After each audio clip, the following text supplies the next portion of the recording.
നമസ്കാരം. KCV വാർത്തകളിലേക്ക് സ്വാഗതം. ഞാൻ KR ശശികുമാർ. ആദ്യം പ്രധാന വാർത്തകൾ. മാധ്യമപ്രവർത്തകൻ റൂബിൻ ലാലിനെ കള്ളക്കേസിൽ കുടുക്കി അറസ്റ്റ് ചെയ്തതിൽ പ്രതിഷേധിച്ച് ചാലക്കുടി പ്രസ് ഫോറത്തിന്റെ നേതൃത്വത്തിൽ ചാലക്കുടി DFO ഓഫീസിലേക്ക് ജനകീയ പ്രതിഷേധ മാർച്ചും ധർണയും നടത്തി.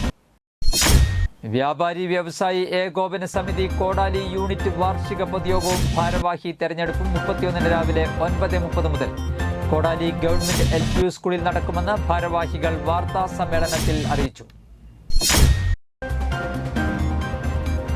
ആനന്ദപുരം ശ്രീകൃഷ്ണ ഹയർ സെക്കൻഡറി സ്കൂളിലെ വിജയോത്സവം സംഘടിപ്പിച്ചു.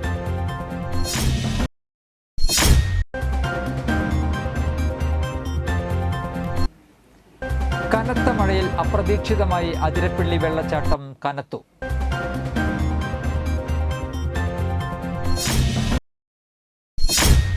വാർത്തകൾ വിശദമായി. മാധ്യമപ്രവർത്തകൻ റൂബിൻ ലാലിനെ കള്ളക്കേസിൽ കുടുക്കി അറസ്റ്റ് ചെയ്തതിൽ പ്രതിഷേധിച്ച് ചാലക്കുടി പ്രസ് ഫോറത്തിന്റെ നേതൃത്വത്തിൽ ചാലക്കുടി DFO ഓഫീസിലേക്ക് ജനകീയ പ്രതിഷേധ മാർച്ചും ധർണയും നടത്തി. മാധ്യമപ്രവർത്തകൻ റൂബിൻ ലാലിനെ അറസ്റ്റ് ചെയ്തതിൽ പ്രതിഷേധിച്ച് പ്രസ് ഫോറവും വിവിധ സംഘടനകളും DFO ഓഫീസിലേക്ക് നടത്തിയ മാർച്ചും ധർണയും സനീഷ് കുമാർ ജോസഫ് MLA ഉദ്ഘാടനം ചെയ്തു. മാധ്യമപ്രവർത്തകരെ വേട്ടയാടുന്ന നടപടികൾ അംഗീകരിക്കാനാകില്ലെന്നും മാധ്യമപ്രവർത്തകർക്ക് സ്വതന്ത്രമായ മാധ്യമപ്രവർത്തനം നടത്താൻ സാഹചര്യം ഒരുക്കാൻ സർക്കാർ നടപടിയെടുക്കണമെന്നും അദ്ദേഹം അഭിപ്രായപ്പെട്ടു. വിൽസൺ മേച്ചേരി അധ്യക്ഷത വഹിച്ചു. പരിസ്ഥിതി പ്രവർത്തകരായ പ്രൊഫസർ കുസുമം ജോസഫ്, PK കിട്ടൻ, സുരേഷ് മൂട്ടത്തി, TG അജോ കൊടകര, BJP സംസ്ഥാന സമിതി അംഗം KA സുരേഷ്, സജീവ് പള്ളത്ത്, മുകേഷ് തളിയത്ത്, അനിൽ കദളിക്കടൻ, VM ടെൻസൻ, നഗരസഭാ കൗൺസിലർമാരായ VJ Joji, Valsan Champakkara, press forum രക്ഷാധികാരി ഷാലി മുരിങ്ങൂർ, സെക്രട്ടറി റോസ്മോൾ ഡോണി, മധു ചിറക്കൽ, ശ്രീദേവി കയമ്പത്ത്, NR സരിത, ആഷിൻ പോൾ, അനൂപ് വള്ളത്തേരി, അക്ഷര ഉണ്ണികൃഷ്ണൻ, KB ബിനേഷ്, സഞ്ജയൻ പറമ്പിക്കാട്ടിൽ, രമേഷ് കുമാർ കുഴിക്കാട്ടിൽ, ഡിനോ കൈനാടത്ത്, ജിനു മേച്ചേരി, വിപിൻ സമ്പാളൂർ, കൃഷ്ണേന്ദു ശിവദാസ് എന്നിവർ പ്രസംഗിച്ചു. DFO ഓഫീസിന് മുൻപിൽ SHO MK സജീവിന്റെ നേതൃത്വത്തിൽ പോലീസ് മാർച്ച് തടഞ്ഞു. അടക്കമുള്ള മാധ്യമപ്രവർത്തകരെ സുഹൃത്തുക്കളെ, റൂബിൻ ലാലിനെതിരെ കഴിഞ്ഞ ദിവസം ഉണ്ടായ പോലീസ് അതിക്രമം ഒരിക്കലും ന്യായീകരിക്കാൻ കഴിയുന്ന കാര്യമല്ല. സ്വതന്ത്രമായി പത്രപ്രവർത്തനം നടത്തുന്ന മാധ്യമപ്രവർത്തകരെ കള്ളക്കേസെടുത്ത് ഇതുപോലെ നിഷ്ഠൂരമായി ഇവിടെ ഒരു കൊടും കുറ്റവാളിയെ അറസ്റ്റ് ചെയ്യുന്നത് പോലെ പുലർച്ചെ 1 മണിക്ക് കുടുംബാംഗം കേരളത്തിലെ പോലീസ് എനിക്ക് എപ്പോഴും സങ്കടം. വനം വകുപ്പിൽ ആദ്യപ്രഗത്ഭരായ വളരെ മിടുക്കരായ നമ്മുടെ ധനേഷിനെ പോലെ നമ്മുടെയൊക്കെ വളരെ ക്ലോസ് സുഹൃത്താണ് അദ്ദേഹം, ആത്മസുഹൃത്താണ്. അങ്ങനെയുള്ള വനം വകുപ്പ് ഉദ്യോഗസ്ഥരുണ്ടായിരിക്കെയാണ് ഇങ്ങനെ എല്ലാ നിയമങ്ങളെയും തെറ്റിച്ച് കള്ളക്കേസ് കൊടുത്ത്. വ്യാപാരി വ്യവസായി ഏകോപന സമിതി കോടാലി യൂണിറ്റ് വാർഷിക പൊതുയോഗവും ഭാരവാഹി തെരഞ്ഞെടുപ്പും 31 രാവിലെ 9:30 മുതൽ കോടാലി ഗവൺമെന്റ് LP സ്കൂളിൽ നടക്കുമെന്ന് ഭാരവാഹികൾ വാർത്താ സമ്മേളനത്തിൽ അറിയിച്ചു. ജില്ലാ പ്രസിഡന്റ് KV അബ്ദുൽ ഹമീദ് ഉദ്ഘാടനം ചെയ്യും. യൂണിറ്റ് പ്രസിഡന്റ് രാജൻ കുഞ്ഞുമോൾ അധ്യക്ഷത വഹിക്കും. ജില്ലാ general secretary NR Vinod Kumar മുഖ്യപ്രഭാഷണം നടത്തും. ജോയ് മൂത്തേടൻ സമാദരണവും സെബാസ്റ്റ്യൻ മഞ്ഞളി അവാർഡ് ദാനവും നടത്തും. വാർത്താ സമ്മേളനത്തിൽ രാജൻ കുഞ്ഞുമോൾ, PG രഞ്ജിമോൻ, CP ഉണ്ണികൃഷ്ണൻ, സിദ്ദിഖ് ദർശന എന്നിവർ പങ്കെടുത്തു.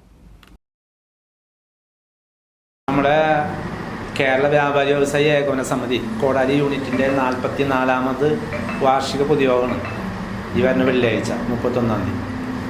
അപ്പോൾ അതിൻ്റെ ഉദ്ഘാടനം ജില്ലാ പ്രസിഡന്റ് ഹമീദ് നിർവഹിക്കുന്നത്. ജില്ലാ ജനറൽ സെക്രട്ടറി വിനോദേട്ടൻ അതിൻ്റെ മുഖ്യപ്രഭാഷണം നടത്താൻ എത്തുന്നുണ്ട്. ആദരിക്കുന്ന ചടങ്ങ് ജില്ലാ ട്രഷറർ ജോയ് മൂത്തേടനാണ് നിർവഹിക്കുന്നത്. തൃശ്ശൂർ ജില്ലാ കമ്മിറ്റിയുടെ നേതൃത്വത്തിൽ 232 യൂണിറ്റുകളാണ് ഇപ്പോൾ തൃശ്ശൂർ ജില്ലയിലുള്ളത്. അതിൽ പുതുക്കാട് മണ്ഡലത്തിലെ 11ാമത്തെ യൂണിറ്റാണ് കോടാലി. ഇനി 3 യൂണിറ്റും കൂടിയാണ് പൊതുയോഗങ്ങൾ നടക്കാനുള്ളത്. അപ്പോൾ വളരെ ജനാധിപത്യമായ രീതിയിൽ എല്ലാ 2 വർഷം കൂടുമ്പോഴാണ് യൂണിറ്റിൻ്റെ വാർഷിക പൊതുയോഗവും പുതിയ ഭാരവാഹികളുടെ തെരഞ്ഞെടുപ്പൊക്കെ നടക്കുക. ആനന്ദപുരം ശ്രീകൃഷ്ണ ഹയർ സെക്കൻഡറി സ്കൂളിലെ SSLC ഹയർ സെക്കൻഡറി പരീക്ഷകളിൽ ഉന്നത വിജയം നേടിയ വിദ്യാർത്ഥികൾക്ക് പുരസ്കാരങ്ങൾ സമ്മാനിച്ചു. ജില്ലാ പഞ്ചായത്ത് വൈസ് പ്രസിഡന്റ് ലതാചന്ദ്രൻ ഉദ്ഘാടനം ചെയ്തു. PTA പ്രസിഡന്റ് AM ജോൺസൺ അധ്യക്ഷത വഹിച്ചു. മുരിയാട് ഗ്രാമപഞ്ചായത്ത് പ്രസിഡന്റ് ജോസ് ജെച്ചിറ്റിലപ്പള്ളി, ഗ്രാമപഞ്ചായത്ത് അംഗങ്ങളായ KU Vijayan, K Vrindakumari, Sreejith പട്ടത്ത്, AS Sunilkumar, Niji Valsan, Nita Arjunan, സാഹിത്യകാരൻ KV മണികണ്ഠൻ, മാനേജ്മെന്റ് പ്രതിനിധി AN Vasudevan, Soman Muthrathikkara, Smitha Vinod, principal B Sajeev, head master T Anilkumar, B Biju എന്നിവർ സംസാരിച്ചു.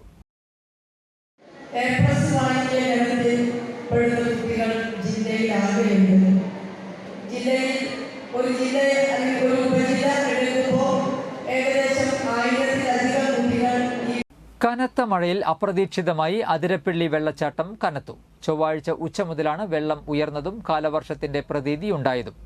നിറഞ്ഞൊഴുകിയ വെള്ളച്ചാട്ടം സഞ്ചാരികൾക്ക് ദൃശ്യ വിരുന്നൊരുക്കി. ഏതാനും ദിവസം മുൻപ് തുടർച്ചയായി കനത്ത മഴ പെയ്തെങ്കിലും വെള്ളച്ചാട്ടം നേർത്ത നിലയിലായിരുന്നു. എന്നാൽ മലയിലെ ശക്തമായ മഴയിൽ തോടുകളിൽ നിന്നും കൂലം കുത്തിയൊഴുകിയ വെള്ളമാണ് അതിരപ്പിള്ളിക്ക് അപ്രതീക്ഷിതമായ രൗദ്രഭാവം ഒരുക്കിയത്. പുഴയുടെ മറുകരയിൽ ഊളാശ്ശേരി തോട്ടിൽ നിന്നും ഉരുൾപൊട്ടൽ പോലുള്ള കുത്തൊഴുക്കും അനുഭവപ്പെട്ടു. എറണാകുളം ജില്ലയിൽ ഉൾപ്പെടുന്ന മലയിൽ നിന്നും എത്തുന്നതാണ് തോട്. ചാർപ്പ തോടും ചൊവ്വാഴ്ച നിറഞ്ഞൊഴുകി. ഇതിന്റെ ഭാഗമായി ചാർപ്പ വെള്ളച്ചാട്ടവും കനത്തു.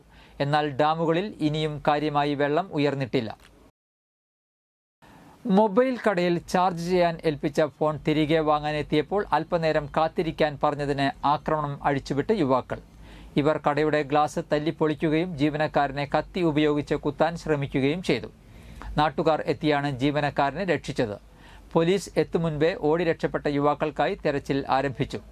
ശക്തൻ ബസ് സ്റ്റാൻഡിലെ ന്യൂ മൊബൈൽ വേൾഡ് എന്ന കടയിൽ കഴിഞ്ഞ ദിവസം രാത്രി 7ഓടെയാണ് സംഭവം. ഫോൺ ചാർജ് ചെയ്യണമെന്നാവശ്യപ്പെട്ട് കടയിൽ എത്തിയ 2 യുവാക്കളാണ് അതിക്രമം നടത്തിയത്. ജീവനക്കാരിൽ ഒരാൾ മാത്രമാണ് ഈ സമയം ഷോപ്പിൽ ഉണ്ടായിരുന്നത്. മൊബൈൽ ഫോൺ ചാർജ് ചെയ്യണമെന്ന ആവശ്യവുമായാണ് ആദ്യം യുവാക്കൾ കടയിൽ എത്തിയത്. ജീവനക്കാരൻ ഇവരുടെ ഫോൺ ചാർജ് ചെയ്യാൻ വച്ചു. 15 മിനിറ്റ് കഴിഞ്ഞ് ഫോൺ മടക്കി വാങ്ങാൻ ഇവർ എത്തിയപ്പോൾ ജീവനക്കാരൻ തിരക്കിലായിരുന്നു. മറ്റൊരു ഫോണിന്റെ ഡിസ്പ്ലേ ഗ്ലാസ് ഒട്ടിച്ചുകൊണ്ടിരുന്ന ഇയാൾ അല്പസമയം കാത്തിരിക്കാൻ ആവശ്യപ്പെട്ടതാണ് ഇവരെ പ്രകോപിപ്പിച്ചത്. അസഭ്യവർഷം നടത്തിയ യുവാക്കൾ കൗണ്ടറിന്റെ ഗ്ലാസ് തല്ലിപ്പൊളിക്കുകയും കൗണ്ടറിനുള്ളിൽ കടന്ന് ജീവനക്കാരനെ കുത്താൻ ശ്രമിക്കുകയുമായിരുന്നു. ഓടിക്കൂടിയ നാട്ടുകാരാണ് പോലീസിൽ വിവരം അറിയിച്ചതെന്ന് ഷോപ്പുടമ അനുരാഗ് അറിയിച്ചു. ഇവർ മദ്യലഹരിയിലായിരുന്നെന്ന് സംശയിക്കുന്നതായി ഓടിക്കൂടിയവർ പറഞ്ഞു. 6000 രൂപയുടെ നഷ്ടം കണക്കാക്കുന്നു. ഈസ്റ്റ് പോലീസ് അന്വേഷണം ആരംഭിച്ചു. തൃശൂർ നഗരത്തിലെ വിവിധ ഹോട്ടലുകളിൽ നിന്നും റെസ്റ്റോറന്റുകളിൽ നിന്നുമായി പഴകിയ ഭക്ഷണം പിടികൂടി. പെരിഞ്ഞനത്ത് ഭക്ഷ്യ വിഷബാധയെ തുടർന്ന് കോർപ്പറേഷൻ ആരോഗ്യ വിഭാഗം നടത്തിയ പരിശോധനയിലാണ് പഴകിയ ഭക്ഷണ പദാർത്ഥങ്ങൾ പിടികൂടിയത്. കുക്ക്ഡോർ, പാർക്ക് ഹോട്ടൽ, കൊക്കാല സ്വാദ്, റോയൽ ഹോട്ടൽ എന്നീ ഹോട്ടലുകളിൽ നിന്നാണ് പഴകിയ ഭക്ഷണ പദാർത്ഥം പിടികൂടിയത്. കോർപ്പറേഷൻ ആരോഗ്യ വിഭാഗം ഉദ്യോഗസ്ഥർ 6 ടീമുകളായി തിരിഞ്ഞാണ് റെയ്ഡ് നടത്തിയത്. പഴകിയ ഭക്ഷണ പദാർത്ഥങ്ങൾ പിടികൂടിയ ഹോട്ടലുകൾക്ക് നോട്ടീസ് നൽകുമെന്ന് ആരോഗ്യവകുപ്പ് ഉദ്യോഗസ്ഥർ അറിയിച്ചു. കോർപ്പറേഷൻ പരിധിയിലെ ഹോട്ടലുകളിൽ പരിശോധന ശക്തമാക്കുമെന്ന് മേയർ MK വർഗീസും പറഞ്ഞു. കരുവന്നൂർ പുഴയിലേക്ക് ഒരാൾ ചാടി. കരുവന്നൂർ പുഴയിൽ മൂർക്കനാട് ഇല്ലിക്കൽ റെഗുലേറ്ററിന് മുകളിലെ പാലത്തിൽ നിന്നാണ് ഒരാൾ പുഴയിലേക്ക് ചാടിയതായി പറയുന്നത്. സമീപത്ത് ചൂണ്ടയിട്ടിരുന്നവരാണ് 60 വയസ്സിനോടടുത്ത് പ്രായമുള്ള ഒരാൾ പാലത്തിന്റെ കൈവരികൾക്ക് മുകളിൽ നിന്ന് പുഴയിലേക്ക് ചാടുന്നത് കണ്ടത്. ബുധനാഴ്ച ഉച്ചയ്ക്ക് 1:30ഓടെയാണ് സംഭവം. ഇദ്ദേഹത്തിന്റെ വാച്ചും കുടയും ചെരുപ്പും മറ്റും പാലത്തിൽ അഴിച്ചുവെച്ചാണ് പുഴയിലേക്ക് ചാടിയിരിക്കുന്നത്. നീല ഷർട്ടും കള്ളിമുണ്ടുമാണ് ഇദ്ദേഹം ധരിച്ചിരിക്കുന്നതെന്ന് ദൃക്സാക്ഷികൾ പറഞ്ഞു. കുറച്ചു ദിവസമായി പെയ്യുന്ന കനത്ത മഴയിൽ കരുവന്നൂർ പുഴ നിറഞ്ഞാണ് ഒഴുകുന്നത്. ഇല്ലിക്കൽ റെഗുലേറ്ററിന്റെ ഷട്ടറുകളും തുറന്നിരിക്കുകയാണ്. അതിനാൽ തന്നെ കനത്ത ഒഴുക്കും പുഴയിലുണ്ട്. ഇരിഞ്ഞാലക്കുട ഫയർഫോഴ്സും ചേർപ്പ് പോലീസും എത്തി തെരച്ചിൽ ആരംഭിച്ചിട്ടുണ്ട്. ഇന്നത്തെ സ്വർണ്ണവില.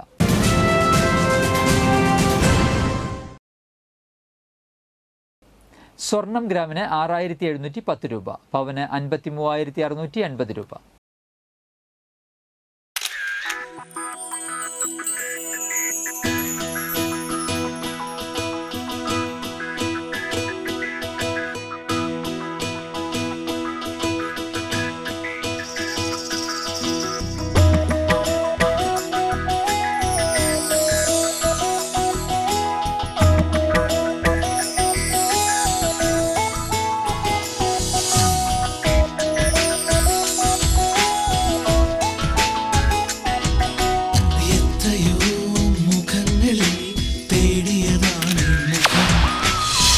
എത്രയോ ചുണ്ടുകളിൽ തിരഞ്ഞു ഞാൻ സ്വരം നിലാവിനെ വെല്ലും ചാരുതയാ നിറഞ്ഞു നീപ്പൂ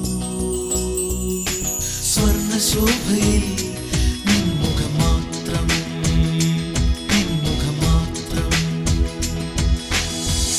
പന്തല്ലുക്കാരൻ ജ്വല്ലറി കൊടകര പാരമ്പര്യത്തിന്റെയും വിശ്വസ്തതയുടെയും പവനൊരുക്കുന്ന സ്വർണ്ണം. പ്രധാന വാർത്തകൾ ഒരിക്കൽ കൂടി. മാധ്യമ പ്രവർത്തകൻ റൂബിൻ ലാലിനെ കള്ളക്കേസിൽ കുടുക്കി അറസ്റ്റ് ചെയ്തതിൽ പ്രതിഷേധിച്ച് ചാലക്കുടി പ്രസ് ഫോറത്തിന്റെ നേതൃത്വത്തിൽ ചാലക്കുടി DFO ഓഫീസിലേക്ക് ജനകീയ പ്രതിഷേധ മാർച്ചും ധർണയും നടത്തി. വ്യാപാരി വ്യവസായി ഏകോപന സമിതി കോടാലി യൂണിറ്റ് വാർഷിക പൊതുയോഗവും ഭാരവാഹി തെരഞ്ഞെടുപ്പും 31 രാവിലെ 9:30 മുതൽ കോടാലി ഗവൺമെന്റ് LP സ്കൂളിൽ നടക്കുമെന്ന് ഭാരവാഹികൾ വാർത്താ സമ്മേളനത്തിൽ അറിയിച്ചു. ആനന്ദപുരം ശ്രീകൃഷ്ണ ഹയർ സെക്കൻഡറി സ്കൂളിലെ വിജയോത്സവം സംഘടിപ്പിച്ചു.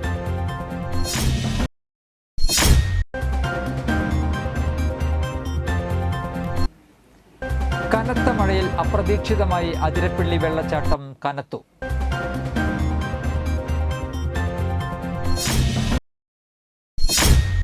ഇതോടെ വാർത്തകൾ കഴിഞ്ഞു. നമസ്കാരം.